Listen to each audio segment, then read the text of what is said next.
Duren, Puncak Ratu, dan sementara ini di Pantai Kasoki ya. Oke. Keinginan Mas Basri nih menggagas desa wisata Madura apa waktu itu kegelisahannya? Kalau saya berangkatnya di pengangguran. Pengangguran nih. Halo Tribuners, ketemu lagi dengan saya Kusanto Ferdian. Di sini saya sedang bersama dengan seorang pemuda. Beliau ini adalah sosok pemuda yang menggagas desa wisata di Pulau Madura. Nah, beliau ini juga peduli terhadap kemajuan perekonomian yang ada di Madura. Siapa sosok beliau?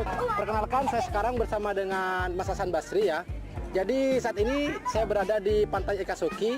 Pantai ini merupakan wisata baru di Madura ya, yang akhir-akhir ini banyak dikunjungi oleh wisatawan. Nah, Pantai Kasoki ini salah satu penggagasnya adalah Mas Hasan Basri. Di sini saya akan menanyanya seperti apa sih konsep desa wisata yang sudah dibangun oleh Mas Hasan Basri selama kurun waktu 5 tahun beliau bergelut di bidang wisata. Oke Mas Hasan Basri. Nah, warga Madura dan khususnya para kelompok wisatawan di Madura mengenal Mas Basri ini sebagai sosok pemuda yang banyak mengembangkan desa wisata ya. Nah, Mas Basri sendiri memulai desa wisata yang ada di Madura ini sejak tahun berapa? Kalau saya di wisata itu sejak tahun 2015. Tahun 2015 ya. Awalnya di yang kita buat Bukit Tinggi. Bukit Tinggi. Oh, tahun 2015 menggagas Bukit Tinggi. Terus setelah itu berapa tahun kemudian, 2 tahun kemungkinan itu Kampung Toron Semalam. Setelah Kampung Toron Semalam kita buat lagi di Kampung Duren. Kampung Duren sama sekaligus Puncak Ratu. Puncak Ratu. Itu selang berapa tahun setelah membuat Bukit Tinggi, terus Puncak Ratu, terus Bukit Duren dan sampai ke Pantai Kasoki ini jelangnya berapa tahun? Kalau sampai sekarang itu 5 tahun. 5 tahun ya? 5 tahun. Sampai tahun 2020 ini sudah ada berapa desa wisata yang sudah Mas Basri gagas ini? Ada 5. 5 desa wisata ya? Yang pertama apa saja? Bukit Tinggi. Bukit Tinggi, terus Kampung Toron Semalam. Kampung Toron Semalam. Kampung Duren juga. Kampung Duren. Puncak Ratu. Puncak Ratu. Dan sementara ini di Pantai Kasoki ya? Oke. Keinginan Mas Basri nih menggagas desa wisata Madura apa waktu itu kegelisahannya? Kalau saya berangkatnya di pengangguran. Pengangguran ya? Kalau pengangguran itu bagaimana caranya? Setidaknya punya usaha. Terus? Punya usaha, dan waktu itu kita buat di Bukit Tinggi itu awalnya kita cuma mau mau buat warung sederhana gitu. Bukan wisata sih sebenarnya. Cuman mungkin dari pengunjung itu menyebutnya Bukit Tinggi itu Bukit Tinggi wisata ya. Oh, jadi awal mulanya menggagas warung ya. Apa memang sebelumnya Mas Basri sebelum mendirikan desa wisata memang hobi berwisata atau kelompok sadar wisata begitu? Sebelumnya, sebelum menggagas desa wisata? Nggak ada ya? Terus Mas Basri belajar konsep desa wisata dengan sedemikian rupa nih kan? Belajar konsep itu dari mana? Otodidak. Oh, otodidak ya? Iya. Setidaknya kan kalau misalkan seperti ini yang ngalir lah ngalir. Ini bisa dibuat apa gitu kan. Selama kurun waktu dari tahun berapa Mas? 2015 ya? Menjadi inspirasi bagi generasi muda yang ada di seluruh Indonesia ini kan Mas Basri sudah banyak memberikan pelajaran bahwa dari sosok seorang pengangguran tidak memiliki basic di bidang wisata, tapi akhirnya sekarang punya 5 wisata dan bisa menggagas wisata itu sampai banyak pengunjung begitu. Ini kan menjadi sosok inspirasi bagi kalangan muda begitu. Selama ini karyawan ataupun pekerja yang Mas Basri rekrut rata-rata kalangan anak muda atau sudah ada yang punya istri atau seperti apa? Yang penting kalau saya itu di sekitar dulu. Warga sekitar ya? Kan di Kasoki ini sekitar. Saya ngambilnya itu dari sekitar. Kita juga ingin aman, nyaman. Istilahnya manfaatkan masyarakat tempat. Oke. Nah Mas Basri kan ini kan juga menarik Tribuners. Jadi Mas Basri ini sebenarnya beliau lulusan SD dan bisa mengonsep dan membuat 5 desa wisata yang ada di Madura, dan semua desa wisata yang dibuat Mas Basri ini itu semuanya hits dan banyak pengunjungnya. Kita bongkar rahasia apa nih Mas Basri?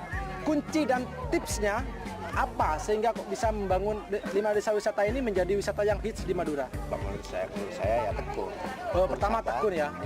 Sabar. Dan untuk jalani hal-hal seperti itu, kalau misalkan kita mengalami gagal, ya bangkit lagi. Jangan menyerah lah istilahnya. Jangan mudah menyerah. Apa sebenarnya saran Mas Basri kepada generasi muda ini yang katakanlah saat ini masih menganggur dan tidak melakukan apa-apa begitu? Kalau misalkan ya, kalau misalkan dalam istilah menganggur. Kalau misalkan punya pemikiran untuk itu, untuk apa, untuk berusaha apapun lah istilahnya, ya ikuti aja dulu. Kalau awal-awal saya gitu, kalau misalkan pengangguran, membuat satu ide, misalkan buat sesuatu yang tak bisa diterima sama masyarakat, sebenarnya itu mempunyai suatu nilai lebih. Anggaplah saya dulu kalau cerita masa-masa itu, buat apa sih bangun sesuatu itu di sana, padahal yang dianggaplah di kota di manapun itu nggak laku gitu kan. Apalagi di desa begitu ya? Apalagi dianggaplah bukan cuma di desa, Di pelosok gitu di ya? pelosok gitu. Itu buat apa sih? Padahal pas waktu itu kita buat satu hal yang beda, ya kan? Jadi ternyata itulah yang diminati. Sempat minder nih ya, buat apa membangun, istilahnya kan warung awalnya ya, warung bukan wisata. Di pelosok, sedangkan yang di kota sudah banyak yang tidak laku begitu ya. Tapi akhirnya kegelisahan itu sekarang malah membuahkan hasil begitu ya, karena kerja keras Mas Basri yang tidak mau putus asa begitu menyerah ya. Sempat enggak waktu awal-awal membangun desa wisata mengalami kayak frustasi, down, terus nggak rasakan hal itu? Ya bukan cuma sempet sih, ya kan, sering. Aku punya pikiran seperti itu ya sering, karena kita kan nggak tahu sebenarnya seperti apa, mau seperti apa. Tapi dari kesabaran dan melewati tantangan itu, ya Alhamdulillah ya. Alhamdulillah ada jalan, ada gimana. Iya. Rata-rata Mas, pengunjung di 5 desa wisata yang sudah Mas Basri gagas dan sudah Mas Basri cetuskan di Madura ini, rata-rata pengunjung dari mana Mas? Kalau sekarang udah dari luar Madura. Luar Madura ya? Awal-awal sih biasa di ini untuk lokal ya, masyarakat lokal. Mungkin dia ingin tahu, penasaran atau gimana gitu kan. Selama ini kan kesulitan yang seringkali dirasakan oleh para pelaku wisata untuk mengenalkan wisatanya itu kan branding kan ya, promosi.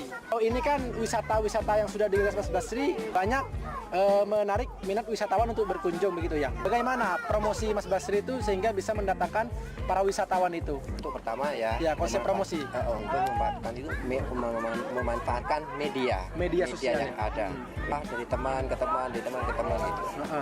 Sederhana kalau di saya gini. Nah, cuman saya buat wisata itu pasti lihat nilai lebih dari satu tempat itu. Kalau misalkan cuma buat wisata, apalagi di sebelah misalkan, cuma bagus toh tapi tidak pula punya nilai plus, mungkin dia terancam juga. Ada trik dan tips khusus nggak Mas? Cara mempertahankan supaya wisata yang Mas Basri sudah buat ini tetap eksis gitu?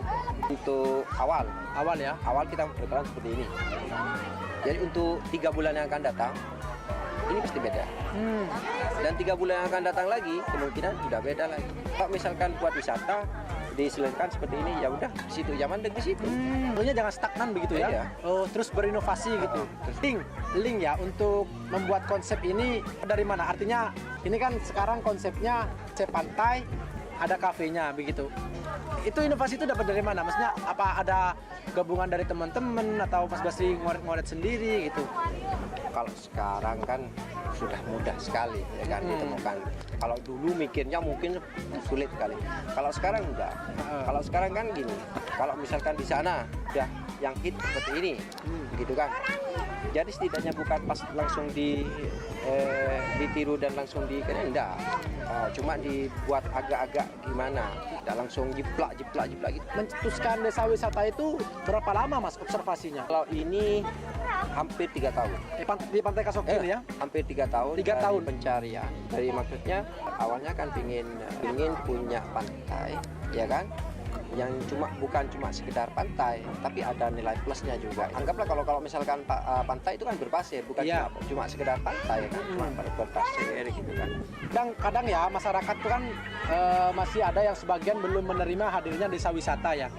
Cara Mas Basri membujuk masyarakat dan tokoh masyarakat itu bagaimana? Itu kan saya cari titiknya itu dari sudah 3 tahun. Setelah itu kita tawarkan dulu. Kalau misalkan ini dibuat usaha, dibuat wisata, satu usaha dibuat wisata misalkan, kira-kira gimana? Bukan langsung saya buat langsung enggak. Ada musyawarah dulu ya? Musyawarah dulu sama masyarakat. Kalau misalkan dibuat wisata di sini gimana menurut masyarakat? asalkan tetap Mas ya, memandang adat lokal ya, maksudnya Iya. tidak menyimpang dari agama Iya. begitu ya. Ke depan ada rencana apa lagi nih? Mungkin Ada ya. tetap ada. Mau buat apa kira-kira? Kalau di Madura itu masih tidak ada yang namanya anggaplah kayak para layang. Oh, para layang. Jadi kita cari titiknya itu. Oh, Dari awal saya yang konsep itu sudah lengkap. Ada bukit, ada perkampungan, dan sekarang ini ada pantai. Jadi kalau misalkan ditambah itu kemungkinan sudah lengkap. oh, sudah lengkap. Tapi kira-kira di Madura mendukung nggak Mas? Kondisi anginnya kalau misalkan nanti mau buat konsep wisata para layang itu. Udah kita coba. Oh, udah dicoba Di salah Mas ya? satu titik, tapi masih belum dieksplor. Sebelah ada. Rahasia Mas ya, titiknya rahasia ya, biar teman-teman juga penasaran begitu ya. Mas Ri, selama kurun waktu 5 tahun, sudah pernah kemana aja nih? Pernah berkunjung ke wisata mana saja untuk melakukan eksplorasi pembenahan wisata begitu? Dekat-dekat Dekat-dekat ya? ke Jogja, Ke Jogja. Malang, terus ini daerah-daerah sini semua. Jadi ada rencana juga kita mau ke daerah Sumatera, kayak Sumatera, daerah Bukit Tinggi. Kita cuma diundang ke sana, disuruh lihat lokasi atau gimana untuk pengembangan ini gitu. Oh, artinya dimintai saran begitu ya untuk mengembangkan satu wisata Mas ya. Selama 5 tahun itu perhatian dari Pemkap responnya bagaimana Mas? Ke Mas Basri sendiri apresiasinya dari setiap Pemkap. Ya baik lah pasti. Baik ya. Pasti. Respon dari setiap Pemkap baik ya. Baik. Artinya ada timbal balik gitu ya. Kita sekarang itu bicara persentase. Ya, persentase antara yang didapat oleh masyarakat lokal dengan pengelola wisata itu sendiri. Perjanjiannya seperti apa sih Mas untuk persentase itu? Masalah persentase untuk masyarakat kalau selama ini yang kita jalan itu pokoknya yang udah saya buat di mana di desa, dianggaplah yang sudah Ya, yang sudah dibuat. Nah, ini dari pendapatan